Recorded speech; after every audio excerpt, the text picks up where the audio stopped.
दोस्तों आज हम एक ऐसी स्किल सीखने वाले हैं जो आपकी प्रोफेशनल लाइफ को ट्रांसफॉर्म कर देगी।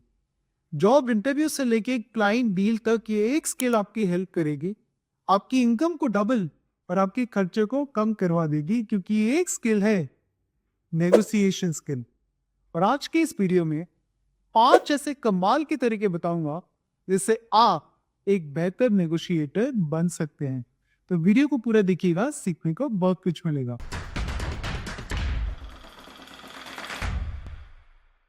तो पहली ट्रिक है नो योर बटना।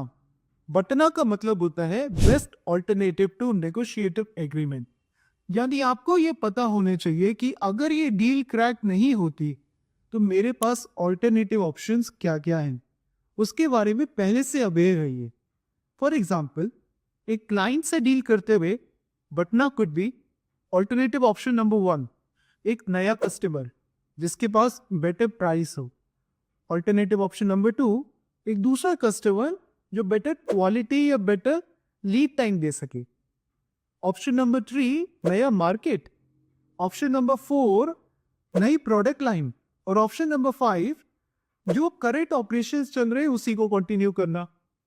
तो ये पांचों ऑल्टरनेटिव ऑप्शन के एडवांटेजेस डिसएडवांटेजेस अगर आपके माइंड में क्लियर होंगे तो नेगोशिएशन डील के टाइम पे आप पहले से ज्यादा क्लैरिटी के साथ बात कर पाएंगे, and as a result of that आप पहले से ज्यादा अच्छी डील्स अचीव कर पाएंगे। तो ऑल्टरनेटिव्स के बारे में बाद में ना सोच के पहले अपने माइंड में क्लैरिटी रहे। पॉइंट नंबर 2 पे आते हैं। पॉइंट नंबर 2 है स्ट्रैटेजिक यूज ऑफ साइलेंस।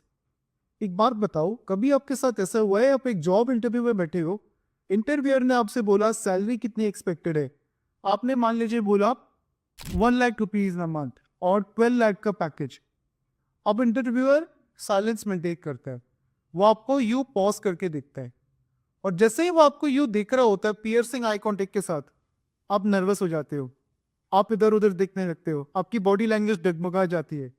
कई लोग तो सामने से खुद ही बोल देते होंगे कि मैम 12 लाख एक्सपेक्टेड है, आप 10 लाख भी देंगे फिर भी चलेगा। तो हो क्या रहा है, you are not able to hold the silence. I invite you to hold it, use it for your benefit. जब ये ऑकवर्ड मूवमेंट आते हैं ना, आपने एक प्राइस कोट किया या सामने वाले ने एक प्राइस कोट किया, उसके बाद एक साइलेंस होते हैं, उस साइलेंस को आप जितना कॉन्फिडेंटली होल्ड कर पाएंगे, आप अपनी बॉडी लैंग्वेज से कोई नेगेटिव सिग्नल नहीं देंगे, किसी तरह का रश नहीं शो करेंगे, उतना वो डील आपके फेवर में जाने के चांसेस बढ़ जाते हैं। तीसरे पॉइंट पे आते हैं। तीसरा पॉइंट है explore alternative options for win win. यानी नेगोशिएशन का मतलब सिर्फ प्राइस में बार्गेन करना नहीं होता, ये भी सोचिए कि क्या आप एक बेटर क्वालिटी की डील ले सकते हैं, कम लीड टाइम जनरेट कर सकते हैं, कुछ बोनसेस ले सकते हैं, कुछ एक्स्ट्रा आफ्टर सेल सर्विसेज ले सकते हैं। अपने माइंड को ओपन रखिए, और ये चीज बायर और सेलर दोनों के पर्सपेक्टिव से एप्लीकेबल होती है। मान लीजिए सेलर एक प्राइस कोट करता है और बायर उस प्राइस को मना कर देता है, तो एक डेड एंड आ गया। तो सेलर अपनी तरफ से भी एक बेटर डील ऑफर कर सकता है, ज्यादा बोनसेस दे सकता है।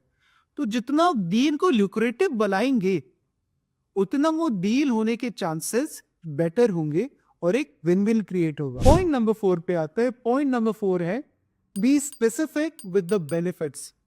अगर आप एक प्राइस कोट कर रहे हैं, मान लीजिए 15,000, तो हम 15,000 से सामने वाले को क्या स्पेसिफिक बेनिफिट्स मिलेंगे, क्या उनका रिटर्न ऑन इन्वेस्टमेंट 15% हो जाएगा, आप वो बता सकते हैं।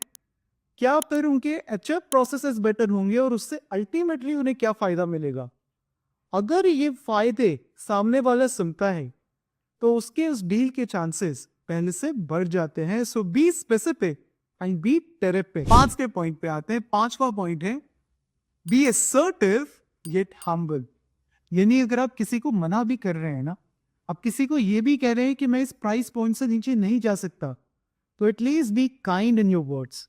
तो आप कुछ ऐसा कह सकते हैं कि I understand your concern sir, लेकिन अगर मार्केट आपके लिए टफ है तो मेरे लिए भी टफ है। मैं प्राइस तो और कम नहीं कर सकता, लेकिन मैं पूरी कोशिश करूंगा आपको सेल सर्विस बेटर हो। Again link to the point number 3, more benefits explore करना। तो किसी भी तरह आपको इस तरह से अपने बात को रखना होता है कि आप सामने वाले को रूड नहीं लगे, एट द सेम टाइम एक विन विन क्रिएट हो। लास्ट में एक बोनस टिप आपको बताता हूँ which is gonna be game changing, और वो बोनस टिप है क्रिएट अ स्ट्रॉन्ग रैपो। जी हाँ दोस्तों, किसी भी रिलेशनशिप की फाउंडेशन होती है उन दोनों के बीच की रैपो, यानी दोनों के बीच में बॉन्डिंग कितनी अच्छी है, दोनों के बीच की वाइब कितनी अच्छी है। तो आप जब भी किसी से मिले तो उस फॉर्मल प्रोफेशनलिज्म, उस मैनरिज्म के साथ में एक ह्यूमन साइड भी रखें। सामने वाले को ग्रीट करें, सामने वाले से पूछें कि उनका दिन कैसा जा रहा है, उन्हें एक जेन्युइन कॉम्प्लीमेंट देने की कोशिश करें, कुछ ऐसा कॉमन ग्राउंड ढूंढने की कोशिश करें जिससे आपकी और सामने वाले की एक फ्रेंडली वाइब सेट हो जाए। जब ऐसा होता है तो नेगोशिएशन के चांसेस पहले से बेटर हो जाते हैं। सो आई होप ये 6 की 6 टिप्स आपके लिए गेम चेंजिंग होने वाली है। इन टिप्स में से आपकी फेवरेट टिप कौन सी है नीचे कमेंट करके बताइएगा, और अपने हर उस दोस्त के साथ शेयर करिए जिसको नेगोशिएशन की जरूरत हो।